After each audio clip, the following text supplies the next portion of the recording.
அயோத்தி புனித யாத்திரைக்கு Salem SS travels தான் எப்பவுமே பெஸ்ட் சாய்ஸ். காசி அயோத்திக்கு 5 நாள் டூர் பேக்கேஜ் அரேஞ்ச் பண்ணி தராங்க. புக்கிங்க்கு கால் பண்ணுங்க 9842547276. இந்தியா பாகிஸ்தான் போர் காரணமா ஐபிஎல் மேட்சை வந்து கேன்சல் பண்ணிட்டாங்க. ஒட்டுமொத்த ஐபிஎல் மேட்சை கேன்சல் பண்ணாங்க. நேற்று தரம்சாலாவில் நடந்த மேட்ச்ல வந்து பாதியிலே விலக்கு கேன்சல் பண்ணி அனுப்பிட்டாங்க. இனிமேல் இப்போ அறிவிப்பு என்ன வந்திருக்குன்னா ஐபிஎல் போட்டி இதை வந்து காலவரையின்றி ஒத்திவைக்கப்படுதுன்னு சொல்லி அறிவிப்பு இருக்கு. இதை எப்படி பாக்குறீங்க ரசிகரா? அதாவது இப்போ என்ன பார்க்குறோம்னா கிரிக்கெட் மேட்ச் வந்து ரத்து பண்ணது ஒரு பக்கத்தில் வருத்தம் தான். ஏன்னா இப்போ பள்ளி கல்லூரிகளும் விடுமுறை விட்டுருக்காங்க. இந்த சமயத்தில் அது வந்து நாங்கள் மாணவர்களாகி நாங்கள் பார்ப்போம். ஆனால் இது வந்து மாணவர்கள் பள்ளி கல்லூரிகள் மாணவர்கள் மக்களுக்கு வேண்டியதை ஒத்தி வச்சிருக்காங்க. ஏன்னா இப்போ ஐபிஎல் மேட்ச் நடக்குன்னா எதிர்பாராமல் பாகிஸ்தான் நம்ம மேலே போர் தொடுச்சுன்னா உயிர் சேதங்கள் அதிகம் வர வாய்ப்பு இருக்கு. அதனால ஒரு வகையில் பார்த்தோம்னா ஒரு வருத்தமான இதில் இருந்தாலுமே இது இப்போ நம்ம பாதுகாப்புக்காக இது எடுக்கப்பட்டிருக்கு. இது வரவேற்கத்தக்கது. ஏன்னா அந்த சமயத்தில் அனைவரும் ஒன்று கூடுற இடம் ஒரு ஐபிஎல் மேட்ச் நடக்கிற கிரவுண்டாக தான் இருக்கும்.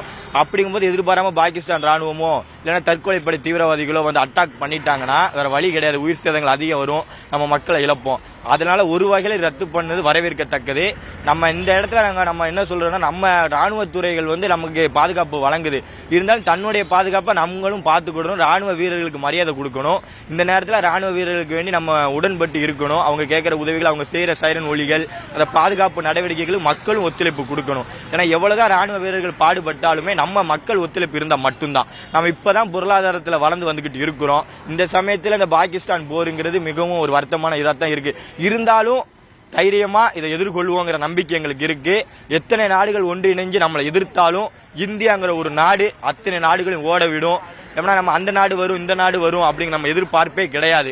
நம்ம நாடு நம்ம கையில இருக்கு. மக்களாகிய பொதுமக்கள் நமக்கு உதவி பண்ணணும். இப்போ அந்த NCC NSS போன்ற படைகள் இப்போதைக்கு நமக்கு ஆயத்தமா தான் இருக்கு அனைத்து மாணவர்கள் கல்லூரிகளிலும். ஐபிஎல் மேட்ச் வந்து கேன்சல் பண்ணிட்டாங்க இந்தியா பாகிஸ்தான் போர் காரணமா. இது எப்படி பாக்குறீங்க ப்ரோ? இட்ஸ் ரொம்ப ஃபீலிங்காக தான் இருக்கு. ஆனால் இந்தியா ஜெயிக்கணும், ஐபிஎல் நடக்கணும், அவ்வளோதான் என்னோட கருத்து. இதை எதனால கேன்சல் பண்ணாங்கன்னா இந்தியா பாகிஸ்தான்ல போர் நடந்துட்டு இருக்கு. அதனால வந்து வெளிநாட்டு வீரர்கள்லாம் இருக்கிறாங்க, மக்கள்லாம் ஒன்று கூடுவாங்க. பாதுகாப்பு கருதி இதை வந்து கேன்சல் பண்ணிட்டாங்க. இது எப்படி நீங்க பாக்குறீங்க? எதனால இந்த கேன்சல் பண்ணி நீங்க அது இந்தியா போர் நடக்குதுல்ல, இந்தியா பாகிஸ்தான் பார்டரில் அந்த போர் நடக்கிறக்காட்டி இப்படி பண்ணுறாங்க. என்ன மற்ற பீப்புள்ஸ் யாரும் மாதிக்கூடாதுன்னு பார்க்குறாங்க போல்.